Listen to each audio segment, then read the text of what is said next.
The moment a woman really likes a guy is usually the moment she starts betraying herself in ways she won't notice until later. Maybe he takes 3 days to reply to her text message and she tells herself it's not a big deal. Or he makes a disrespectful comment and she lets it pass. Or he starts moving things physically faster than she's ready for, and instead of saying something, she goes along with it because she doesn't want to lose the momentum or make him feel like she's not into him. And hey, there is no judgment, because when you feel a deep connection with a man, especially when it's been a long time since someone has felt like a real possibility, the last thing you want is to blow it up or risk shutting it down. But here's the strange paradox: when a woman feels the most tempted to soften a boundary is usually the moment a guy is internally deciding how seriously he's going to take her, whether she's going to become someone he rises for or someone he enjoys spending time with but treats casually in his life. And the boundaries that shape this decision are unfortunately ones we were not taught or ones anyone modeled for us. So in this video, I'm going to show you the 5 boundaries that can change how a man sees you and chooses you from the very first time you hold one, and make him realize very quickly, this is not a woman I can treat like an option. I feel inspired to show up at my strongest because I value her and I want to keep her in my life. Before we dive in, let's get clear on what a boundary actually is, because the definition is usually incomplete. One of the definitions I love most comes from therapist Prentice Hemphill, and she said, "A boundary is the distance at which I can love you and me simultaneously." And Nedra Tawwab, New York Times bestselling therapist, puts it even more simply: boundaries are how you teach people to treat you. So it's not how you punish people, but how you teach them. Now, most people think a boundary is a confrontation or a big and dramatic conversation, a painful ultimatum, or something that risks blowing everything up. And because it feels that way, many women avoid it completely. They let things slide, they may cut themselves off mid-sentence, and sometimes just hope he figures it out. But Brené Brown once said something that makes a lot of sense. She said, "Clear is kind, unclear is unkind."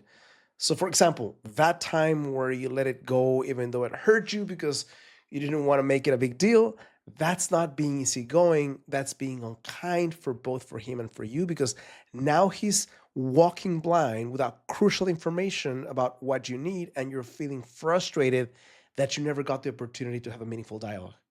So, what is a boundary in practice? Well, it's actually 2 things, not just one. The first part is knowing your own standard, what works for you and what doesn't. What do you need to feel good in a situation?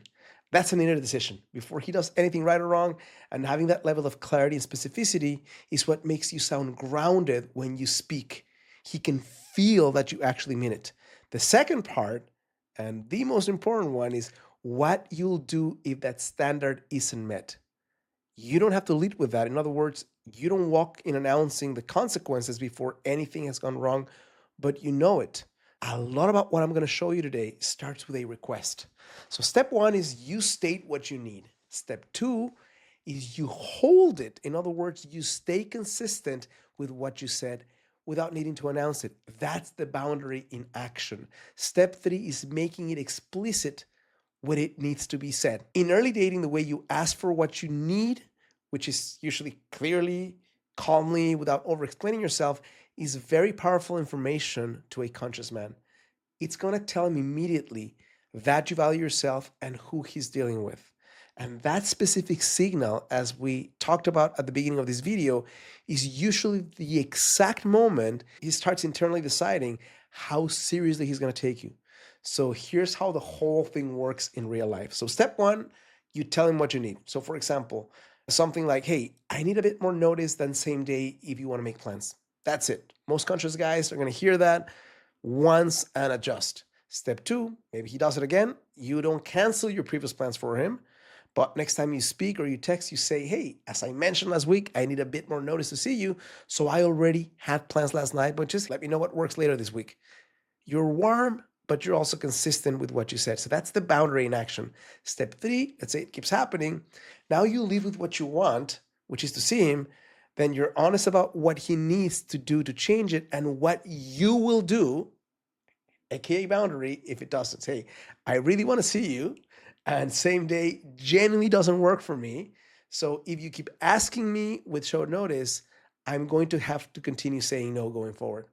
That's not being angry. That's not punching him. That's you just telling him exactly how to succeed with you and what you will do if he acts differently. Generous, kind, and firm. And one last thing about boundaries. You always want to use what I call minimum force, the least amount of force the situation needs. Sometimes that's going to be one sentence over dinner. Sometimes that's going to be a short text in the morning. Sometimes that's going to be leaving the room. A boundary doesn't have to be flashy or loud to be real.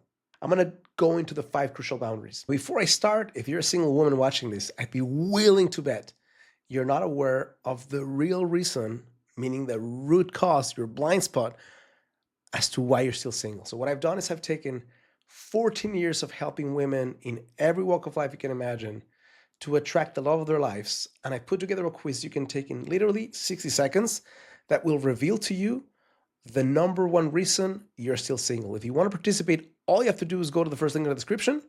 You're going to see a page that looks like this. You answer a few simple questions, and within a minute or so, you'll get 2 things. The answer to the elusive question, why you're still single, which is your number one attraction blind spot.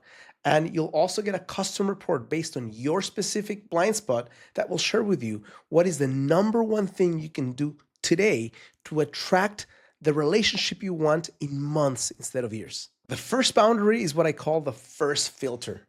So before driving to a restaurant, before choosing your cool outfit, before you've spent 40 minutes looking at him in dinner, deciding whether you want to kiss him or not goodnight, before any of that, you're going to request a 5-minute video call. And here's why.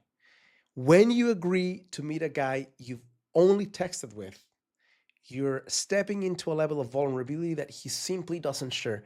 It's not even close. The physical reality of being a woman, meeting a stranger at a location alone carries a risk that most men have never had to face even for a second of their lives. And a guy who doesn't understand that, or worse, finds it inconvenient or gets pissy about it, is showing you something about how much awareness and how much capacity he has for your experience.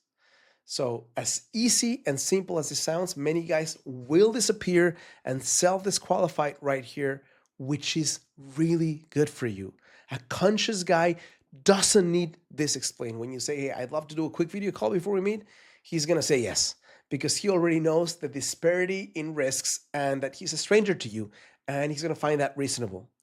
Now, the guy who pushes back is not a bad guy, but he's telling you something about his awareness, his patience, his capacity to consider someone other than himself.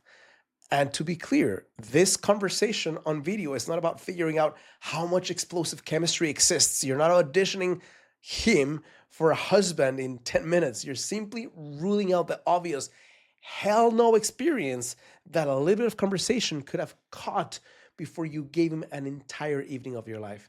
So if there's no video call, there's no date.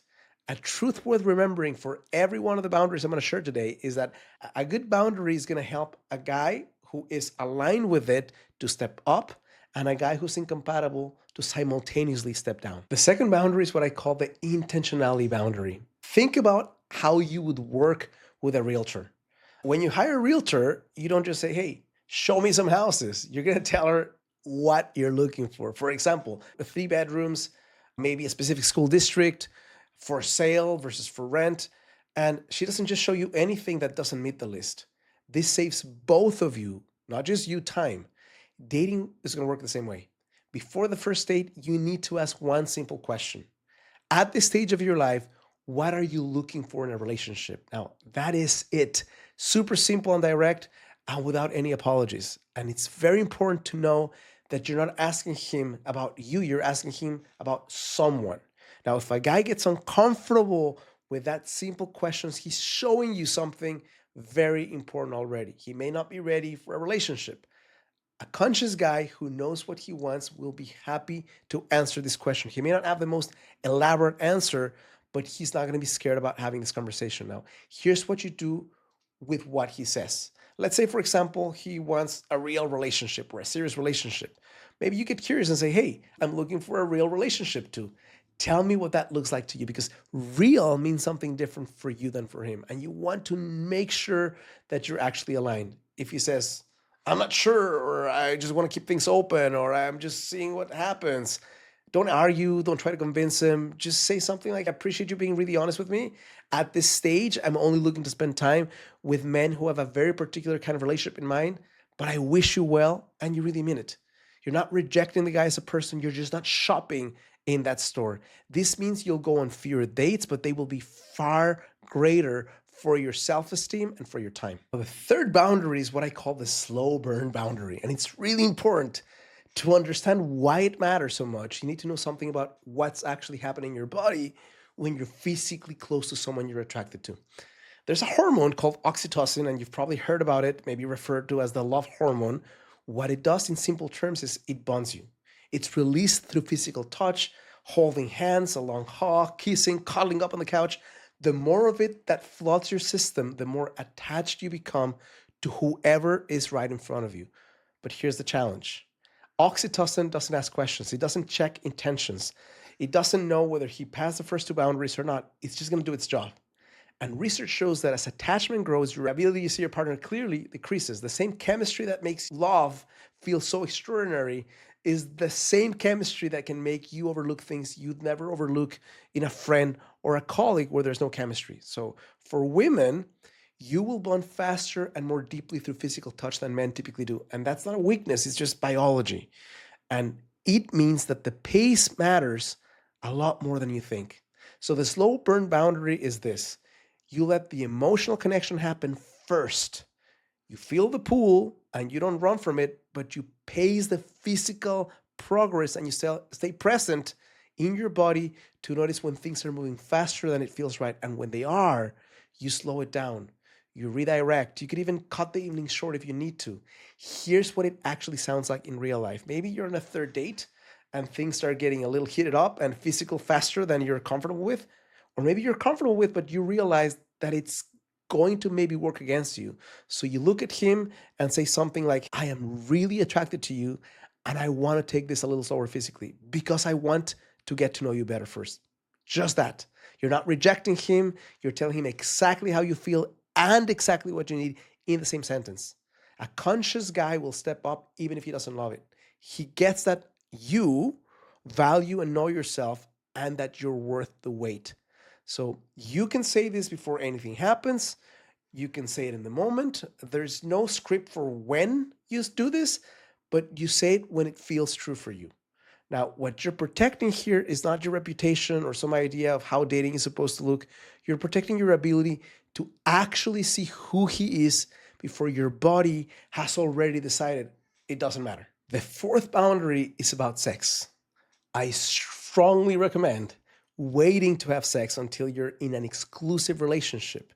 This has nothing to do with morality or how it's going to make him see you, although he will definitely value a lot more what he has to invest time and energy in earning. But this is really about what's happening in your brain when you sleep with someone and what it does to your ability to think clearly about whether this guy is actually right for you. Oxytocin is only part of the story. Sex is going to flood your brain with something else: dopamine.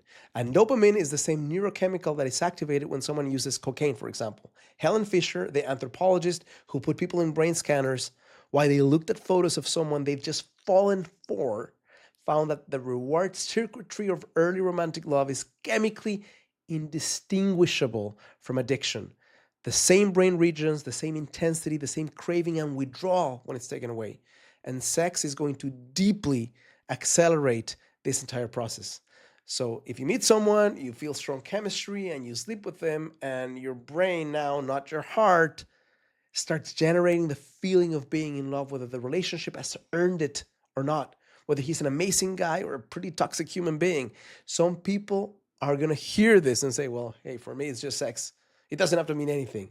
But here's the truth: it's never just sex unless you're a psychopath. And I mean that. Clinically, your brain doesn't know how to process that kind of intimacy without attaching some meaning to it. And that's not a flaw. That's how you're wired at a DNA level. So the boundary here is not a stubborn rule about timing. And the real question isn't whether you'll be sad or disappointed if it disappears. The real question is, what if you sleep with him, your brain does exactly what brains do, and then you start to feel deeply attached and you find out he has another family, or he's been married this whole time, or that the charming, attentive man in front of you has a dangerous pattern of behavior that would have been visible if you had just taken a little more time and had a little more clarity. So that's not hypothetical. That happens to so many smart, accomplished women all the time. Women who bonded deeply with someone before they actually got a chance to know who he was. On the other side of things, when you do get there and you've taken the time to get to know him, when you've seen how he handles disappointment and conflict and build compatibility and the ordinary boring moments, that intimacy means something deeper. Your brain will still do what brains do, but this time it's bonding you to someone you've actually chosen with your eyes fully open. The fifth boundary is about exclusivity, and this one might be the trickiest of all of them because it's the one most women often give away without realizing they've given it. And here's what I mean. A guy is going to show consistent interest. Maybe he's texting, planning dates, things are moving along. At some point, without a conversation ever happening, she might stop seeing other people. She's not explicitly exclusive. Maybe he never asked, but she behaves as if he is. I'm going to ask you not to do that until a guy has explicitly asked you to be exclusive and until you feel ready to say yes. Please keep dating. This is not to play games or to make him feel jealous, but because you're a woman with options and you want to lower the risk when you haven't yet made a decision. Now, even when he does ask, and a conscious guy will want to ask that question, that moment is not necessarily when you say yes automatically, because exclusivity is not a milestone you're going to reach together at the same time. It could be something that you grant when you've both earned it. And earning it means you've had enough time, enough experiences together to actually know who you both are and for you to know who he is. 3 months would be my minimum suggestion because certain things about a person are not going to be revealed in just a couple of weeks. Ideally, you want to have seen him in an argument and how it gets resolved. You want to have met some of his friends and paid attention to how he is with them. You want to have seen him through a stressful week, a moment where life wasn't exciting and romantic and you were both just tired. You need to have at least one difficult conversation, come out the other side of it, knowing that he can navigate it with kindness and compassion instead of meanness. If he pushes for exclusivity before you're there, you don't have to shut him down. You tell him the truth. Hey, I love that you want that and I'm heading in that direction. I just want more time to really know you first. That's it, something warm, honest, and firm at the same time. What you're building here isn't so much a test as it is a foundation. You're making sure that when you do commit to someone, it's because you've actually seen him, not just the version of himself that comes out full of testosterone the first exciting few weeks of something new. That's how you stop choosing the idea of a person and start choosing the actual reality of one. Hope this is helpful, insightful, and useful. If it is, it would mean the world to me and to my channel because it's the only way I can grow and reach more women. If you click like and subscribe, send this to someone who needs to hear it. And if you want to continue learning how you can attract the relationship you want in months instead of years without the need for gimmicks, manipulation, games, or stupid techniques, make sure to watch the next video right here.